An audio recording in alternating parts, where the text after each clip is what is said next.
Welcome to the Banker Lamp. Please enjoy the video. In this video, I will explain how to make croissant dough.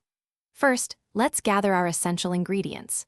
You'll need 500 grams of all-purpose flour, 150 milliliters of cold water, 10 grams of active dry yeast, 60 grams of sugar, 10 grams of salt, and 250 grams of high-quality unsalted butter.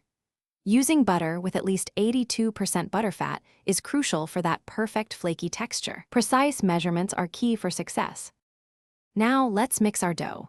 In a large bowl, combine the flour, yeast, sugar, and salt. Gradually add the cold water, mixing until a shaggy dough forms. Knead it gently for just a few minutes until it comes together, but don't overwork it. Cover the bowl tightly with plastic wrap and refrigerate the dough for at least 30 minutes. This chilling period is vital for relaxing the gluten and preparing it for lamination. The lamination process is where the magic happens.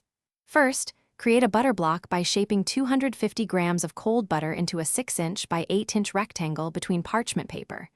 Encase this butter block within your chilled dough, ensuring all edges are completely sealed.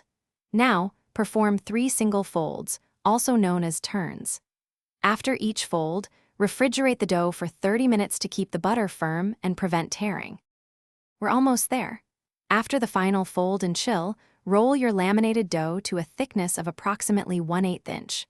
Cut the dough into triangles, each about 4 inches wide at the base and 8 inches long.